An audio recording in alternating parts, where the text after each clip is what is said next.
and welcome to the timing trades and position management video. Let's take a quick look at what we will be examining in this video. How open and closes affect markets. What brings volatility, an essential component of all trades. How you can choose when you trade, as timing is considered to be crucial. Exchanges versus brokers timing. Timing your trades.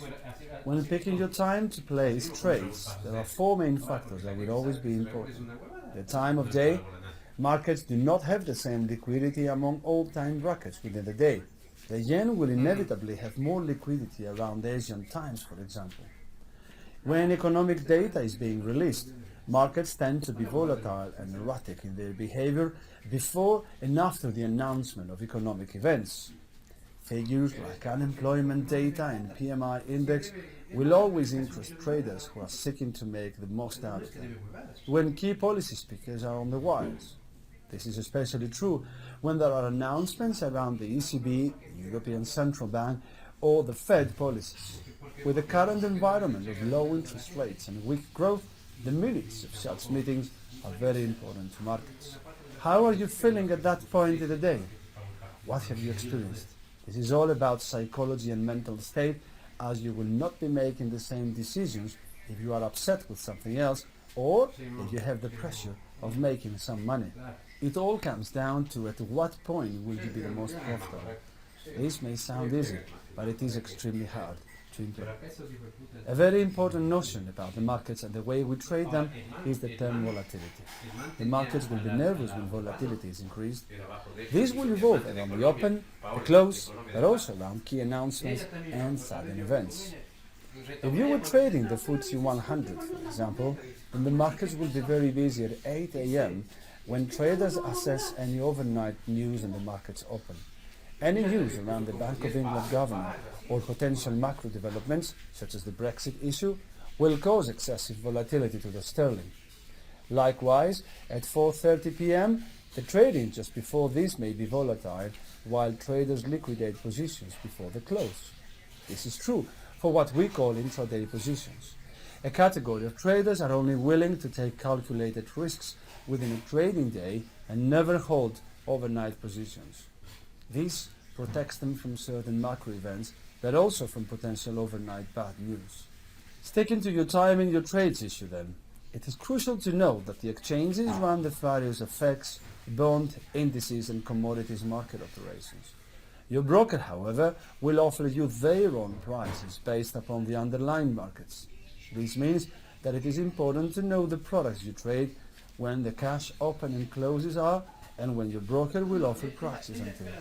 Many FX markets, for example, will trade all day and all night in the futures markets. The above relates to the fact that the foreign exchange markets are essentially an over-the-counter market. That means that you are facing the FX provider in every transaction, so in essence, your counterpart risk is with them and not the exchange. This has become more of a norm after the regulation which allowed companies to become competition to the exchanges by providing trading facilities for products such as FX on their own platform. It might sound complicated, but what in essence means is lower latency, no delay in prices, much lower costs of execution, and an abundance of products to trade with at the touch of a button, something that was not available just a few years ago. When you trade via a broker or spread betting company relating to the UK market only, your trades will be affected by the open, cash open and close of various markets. By cash, we mean the spot market, as this is the basis to calculate the futures market. If you trade the DAX index, for example, on Eurex, then the markets open at 8 o'clock in the morning, close at 4:30 in the evening. DAX index is the German benchmark, and it is considered by many to be the barometer of other European markets. It tends to follow the US markets and is quite volatile, what we call a beta-sensitive market in our jargon. What that means is simply that the German index will respond more aggressively to any news as opposed to other European markets. This is true for the upside, but also for the downside. The same notion stands with FX. There are currency pairs which exhibit quite an aggressive behavior to news, and others will seem less erratic in their behavior. If you trade on a broker, your trade will be affected by, and this is all London time, the open 8 a.m. The US cash open at 2:30, the 4:30 exchange close, and the broker's market closing, usually 10 o'clock in the evening. Remember that all markets from FX to commodities are correlated in some way. Most notably, gold is traded in US dollars. So if there is movement in the US dollar, then there can be an impact on gold. Pick your trading times carefully around market operating times.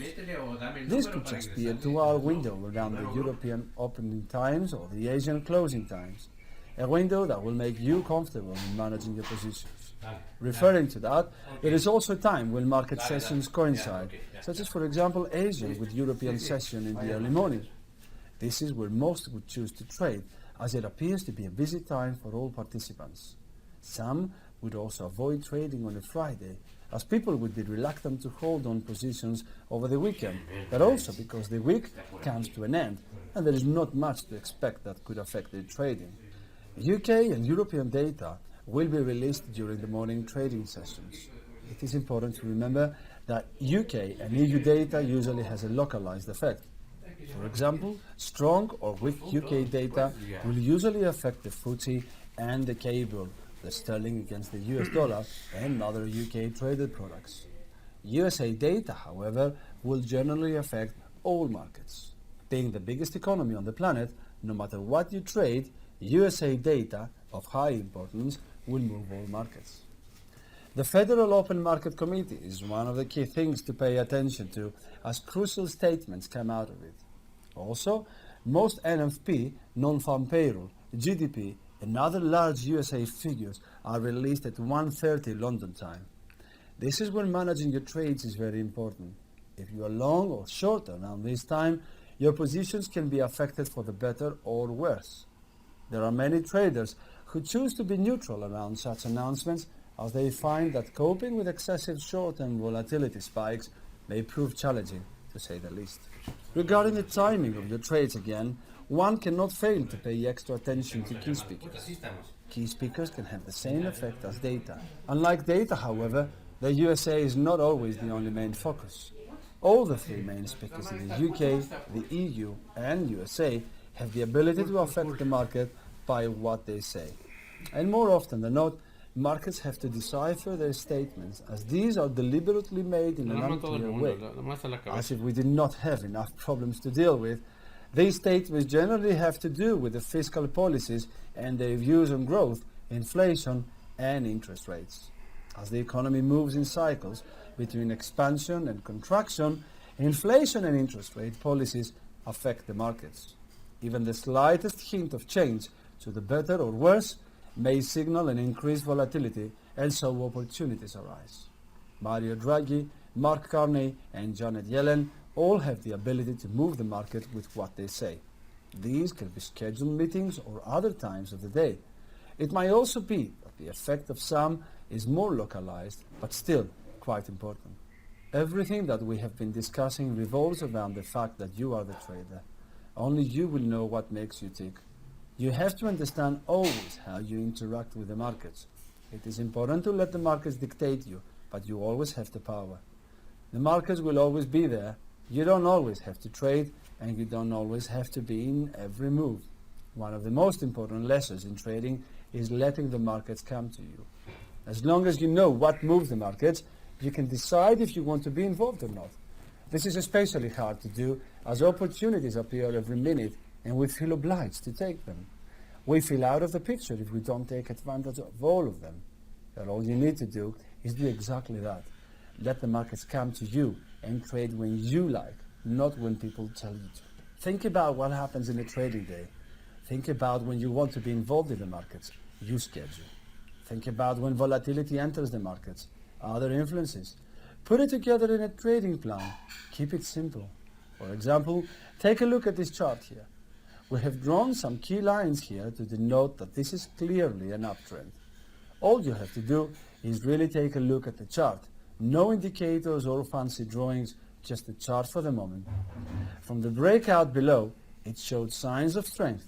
It went up, then paused for a few sessions, then went up some more. This is an indication that you would ideally like to be long this product based on your time frame. So you've got the big picture. Now you want to make a sound trading decision. You're not changing the market, you let it come to you. You can work in order to place a buying position, for example, when it retests the regional lows, and define your take profit target based on your risk management rule of, say, 2 to 1. You place your stop loss and job done. No stress, no following the markets, no trading for the sake of trading. Nothing that will affect your judgment.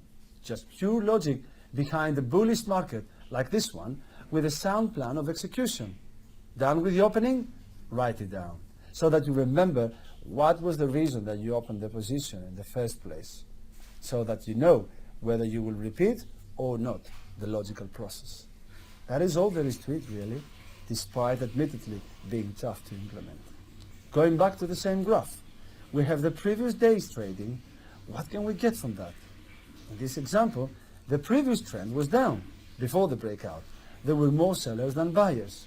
What could then happen today? The trend could continue or reverse. What could affect the markets? The open, the cash open, any data or speakers, and then the close. Build your positions gradually, as timing is quite difficult to get it right. Some technical tools, like a simple oscillator, will help you determine that. But think that the market can remain irrational for longer than you can remain solvent. This is a common saying and a very true one. So if you get your basics right, working around event announcements and time will be easier, as they will not be determining 100% of your potential success or failure. It will also depend on your time frame as well as your trading strategy. It will not have the same impact for a scalper than it will do for a swing trader. Getting into the details of the position, your actual optimal trading period and area of volatility is after the cash open and after the data on this day. This means that you can focus a few hours on getting into a position or managing the position you are already in. By looking at the previous day's activity, you can get a certain bias. If the next day is not trading in the same way, you may need to wait for more confirmation. The open and closes and the data hitting the markets can help give you specific times to do this.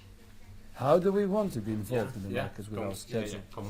Marked with red arrows in the graph, you can see the time of US cash open and US data release and the effect that these had in the chart. All in all, you have taken everything into account. So if the trade proves to be wrong, you simply know what went wrong so that you're aware next time, because you based your decision on logical processes and sound risk parameters. How many times we keep saying it, it will always boil down to the same principles.